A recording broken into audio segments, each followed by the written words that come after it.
On my mother's first day cleaning a millionaire's house, she saw what would change our lives forever. The enormous living room was lined with shelves, each one crammed full of thick books. She held and held back her curiosity and asked the owner, "Did you read all these books?" Most of them.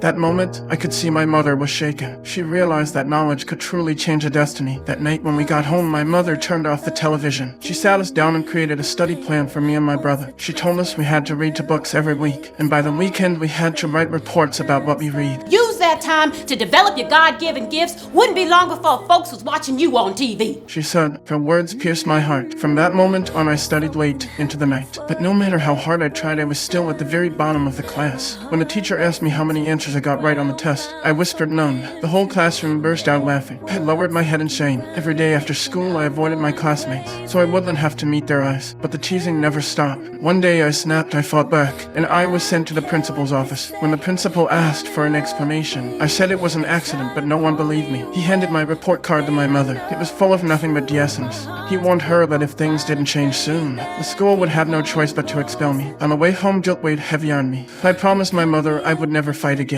When it came to grades, I was so sure. I had already tried my best. Maybe my classmates were right. Maybe I really was stupid. But my mother looked into my eyes and said firmly, "You are not stupid, my son, you are smart. You just haven't learned how to use your intelligence yet. If you keep these grades, you'll spend your life mopping floors in a factory." Her words shook me to the core. I swore to prove myself to her. No matter how hard I worked though, my grades still didn't improve. Until one day my mother noticed something strange. The way I read books seemed unusual. She quickly discovered the truth. I was severely nearsighted. Without hesitation, she emptied her savings and bought me my very first pair of glasses. For the first time, I could see the words on the blackboard clearly. For the first time, the pages of books became sharp and alive. Slowly, my grades began to rise. The day I finally passed an exam, my mother's joy overflowed. From that moment, I fell in love with learning. I read late into the night in the library. I read in my dim bedroom. I even read in the bathroom at home. I studied anywhere I could. Before long, my grades skyrocketed. The day I brought home my very first A, I ran all the way back after school eager to share it with my mother. But she calmly said, "Others can do it. All can you, and you can do even better." Those words became my drive. I worked harder than ever before. The first time I stood in front of the classroom and received praise from my teacher, felt something I had never felt before. It lit a fire inside me.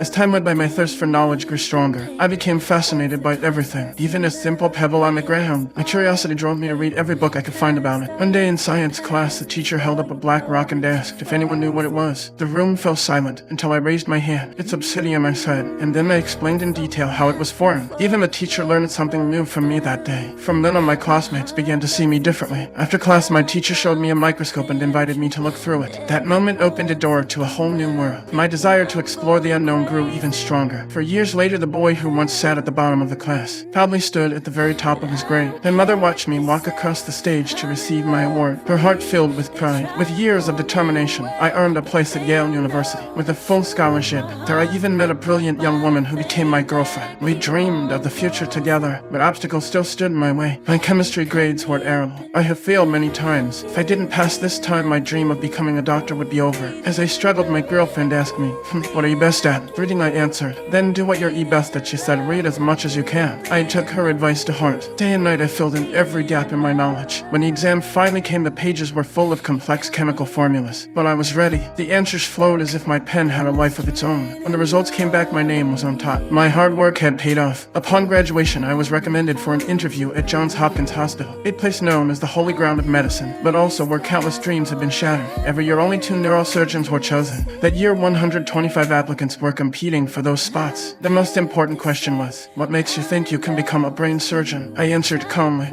I spoke about my passion for exploring the unknown, and then I asked, "Do you believe in miracles?" The human brain is a miracle, and I believe every person has the power to create miracles. My confidence and composure impressed the interviewers. Those were exactly the qualities a neurosurgeon needed. I was accepted. Although I was just an inner, my heart was full of excitement, but reality was harsh. At first, the receptionist thought I was a janitor. Later, a senior doctor mistook me for a nurse and asked me to draw blood from a patient. When I checked the file, I saw the patient was severely anemic. Taking blood might make things worse. When I refused, the doctor took it as a challenge to his authority, and he scolded me harshly. Though humiliated, I kept my anger inside. That washed weakness. It was self-control life had taught me. Then my chance came. One night in the emergency room, a young man was rushed in after being struck in the head during a baseball game. His life was on the line, but all the neurosurgeons were away at a conference. The only doctor there was me, and I was still an intern. According to the rules, I wasn't allowed to operate, but as his condition worsened, I knew I had no choice. Driven by duty, I stepped into the operating room. For the very first time, I became the lead surgeon. Focused and precise, I worked for straight hours. In the end, I saved his life. Not long after, I was summoned to the director's office. My decision had violated hospital rules and could have put them at risk. I was prepared to be punished. Instead, the director gave me news so shocking. It would change my life forever. Want to know what happened next? Follow me. The rest of the story is yet to come.